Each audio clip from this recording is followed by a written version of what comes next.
Bismillahirrahmanirrahim. Assalamualaikum warahmatullahi wabarakatuh.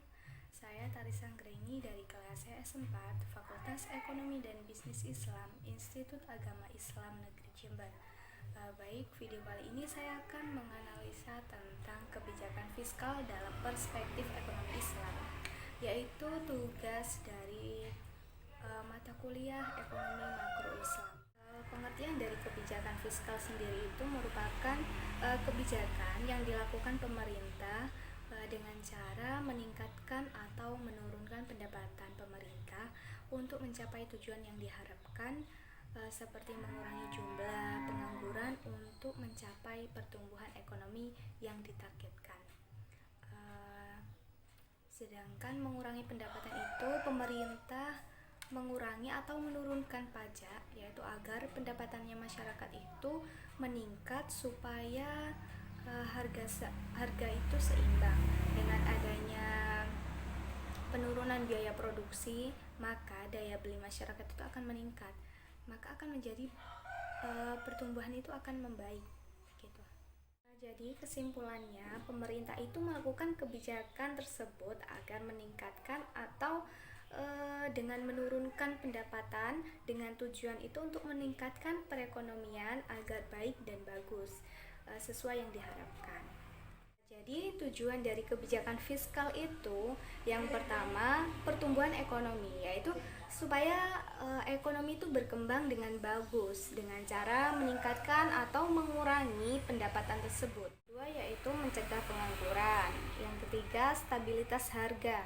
Yang keempat, mendorong laju investasi. Jika adanya pengurangan pajak, maka para pelaku usaha itu tertarik akan berinvestasi begitu. Yang kelima, untuk mewujudkan keadilan sosial. Komponen dari kebijakan fiskal itu ada 4. Yang pertama, kebijakan perpajakan. Yang kedua, kebijakan pengeluaran. Yang ketiga, kebijakan investasi dan disinvestasi, yaitu di mana pemerintah itu memberikan pinjaman terhadap perusahaan atau usaha tertentu. Yang keempat, yaitu kebijakan utang atau surplus, yaitu memenuhi kebutuhan. Jika berhasil memenuhi kebutuhan, maka terjadi surplus dan bisa membuka lapangan kerja dan lain-lain.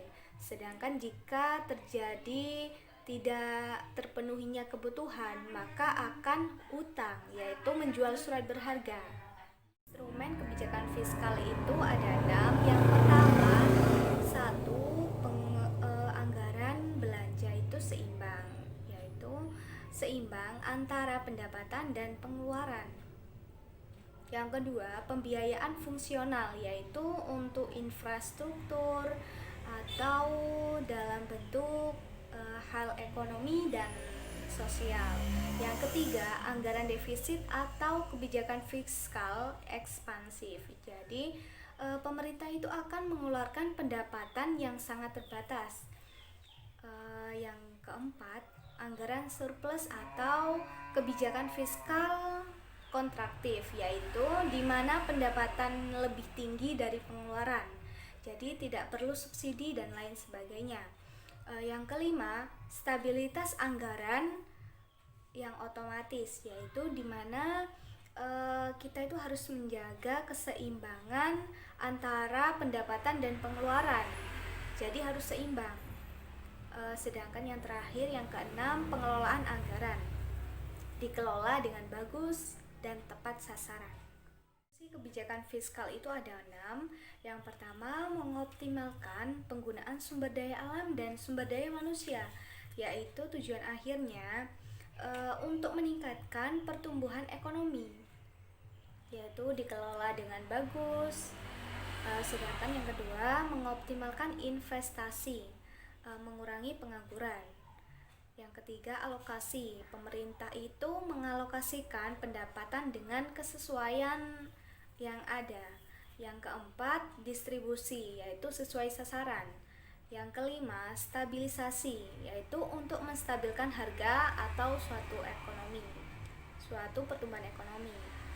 Yang keenam, pembangunan atau juga infrastruktur pendidikan misalnya. Sedangkan fungsi dalam perspektif ekonomi Islam ada 4. Yang pertama, memelihara terhadap hukum, keadilan, serta pertahanan. Yang kedua, perumusan dan pelaksanaan terhadap kebaikan ekonomi. Yang ketiga, manajemen kekayaan pemerintah, yaitu mengatur. Yang keempat, intervensi ke ekonomi oleh pemerintah jika diperlukan, yaitu untuk meningkatkan pendapatan negara. Ciri dari kebijakan fiskal itu ada 3. Yang pertama, pengeluaran negara itu dilakukan sesuai dengan pendapatan sehingga jarang terjadi defisit anggaran, yaitu perlu dikaji agar sesuai dengan pendapatan, maka terkendali nantinya, yaitu dengan cara harus menghitung sesuai atau secara detail. Yang kedua, sistem pajak proporsional, yaitu pajak dalam ekonomi Islam dibebankan berdasarkan tingkat produktivitas. Yang ketiga, perhitungan zakat berdasarkan hasil keuntungan, bukan pada jumlah barang. Sedangkan instrumen dalam perspektif ekonomi Islam itu ada 7. Yang pertama, jizyah, yaitu pajak yang dibebankan pada non-muslim yang tinggal di negara Islam sebagai bentuk perlindungan. Yang kedua, gonimah. Gonimah itu harta rampasan perang. Jadi awalnya itu perang, lalu adanya harta rampasan, itu disebut gonimah. Sedangkan fa'i itu harta rampasan perang tapi tidak melakukan perang. Jadi tanpa perang mereka sudah menyerah dahulu, jadi harta rampasan disebut dengan fa'i. Yang keempat yaitu zakat, harta yang dikeluarkan karena mencapai nisab. Yaitu yang kelima yaitu khoroj, yaitu pajak penggarap tanah dari hasil daerah penakluk Islam. Yang keenam, nawaib. Nawaib itu pajak negara Islam untuk negara yang tidak menanggungnya. Yang ketujuh, yang terakhir, yaitu anwal fahla, yaitu harta yang tidak memiliki pemilik, misal tanah negara yang kosong. Sekian video dari saya, kurang lebihnya saya mohon maaf. Wassalamualaikum warahmatullahi wabarakatuh.